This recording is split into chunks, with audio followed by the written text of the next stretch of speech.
Hello friends, welcome to my channel. இன்றைக்கி நம்ம சேனலில் சூப்பரான ஒரு ஸ்வீட் ரெசிபி தாங்க பார்க்க போகிறோம். இதில் மாவு எண்ணெய் எதுவுமே சேர்க்க தேவையில்ல. ரொம்ப ஒரு ஹெல்த்தியான அயன் ப்ரோட்டீன் நிறைந்த ஒரு சூப்பரான ஈவினிங் ஸ்நாக்ஸ் தாங்க செய்ய போகிறோம். வாங்க அது எப்படி செய்யலான்னு வீடியோக்குள்ளே பார்க்கலாம். செய்யறதுக்கு ஒரு பாத்திரம் எடுத்து வச்சுருக்கேன். அதில் ஒரு டம்ளர் போல் பாசிப்பருப்பு எடுத்து வச்சுருக்கேன். அதே அதில் சேர்த்து தண்ணி சேர்த்து ஒரு 3 டைம் நல்லா கழுவி 1 மணி நேரம் போல் ஊற வச்சு எடுத்துக்கலாம். பாருங்கள், 1 மணி நேரம் போல் நல்லா ஊறி வந்துடுச்சு. இதை மிக்சர் ஜாரிக்கு மாற்றி நல்லா அரைச்சி எடுத்துக்கலாம். எல்லாத்தையும் எடுத்து மிக்சர் ஜாரிக்கு மாற்றி வச்சுட்டேன். அது கூடவே 2 ஏலக்காவும் சேர்த்து நல்லா அரைச்சி எடுத்துக்கலாம். குறப்பாக பாருங்கள், இந்த மாதிரி நல்லா மாவு இல்லாமல் நல்லா குறப்பாக அரைச்சி. நாம் அரைச்ச மாவை இது மாதிரி இட்லி பாத்திரத்தில் எண்ணெய் தடி வச்சுருக்கேன். அதில் எல்லாத்தையும் எல்லா மாவையும் சேர்த்துக்கலாம். அதுக்கப்புறமா அதை இட்லி பாத்திரத்தில் வச்சு ஒரு 10 நிமிஷம் வேக வச்சு எடுத்துக்கலாம். அது வேகட்டும். நம்ம வேர்க்கடலை ரெடி பண்ணிக்கலாம். அடுப்பில் கடாயை வச்சுருக்கேன். 1 டம்ளர் வேர்க்கடலை சேர்த்துக்கலாம்.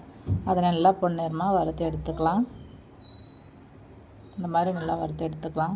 அதில் தோல் எடுத்து வச்சுருக்கேன். அது கூடவே கொஞ்சமாக முந்திரி சேர்த்து நல்லா குறப்பாக அரைச்சி எடுத்துக்கலாம்.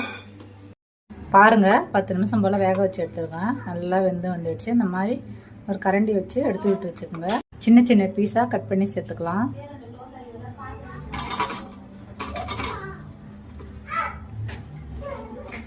இதே மாதிரி எல்லாத்தையும் நல்லா உடச்சி விட்டு எடுத்துக்கலாம். சின்ன சின்ன பீசஸாக கட் பண்ணி போட்டு வச்சுக்கலாம். இதை மிக்சர் ஜாரிக்கு மாற்றிக்கலாம். பாருங்கள், இந்த மாதிரி நல்லா பொடியாக அரைச்சி எடுத்துக்கலாம்.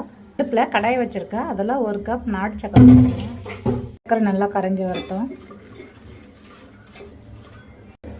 அந்த பச்சை பருப்பு பொடி அதில் சேர்த்துக்கலாம். நல்லா மிக்ஸ் பண்ணி விட்டு நம்ம எடுத்துக்கிற சக்கரை இதுக்கு கரெக்டாக இருக்கும். பொடிச்சு வச்சுருக்க வேர்க்கடலை பொடியும் இதில் சேர்த்துக்கலாம். தேங்காய் துருவி வச்சுருக்கேன், அதையும் அதில் சேர்த்துக்கலாம். பண்ணி விட்டுக்கலாம்.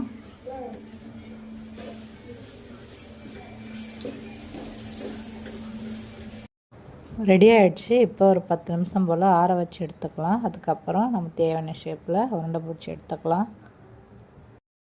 பாருங்கள், கொழுக்கட்டை ஷேப்பில் நான் பிடிச்சி வச்சுருக்கேன். இதே மாதிரி நீங்களும் செஞ்சு பாருங்கள். ரொம்பவும் டேஸ்ட்டாக இருக்கும். உடம்புக்கும் ரொம்ப ஹெல்த்தியான ஃபுட்டு, அயன் நிறைந்த ஃபுட்டு.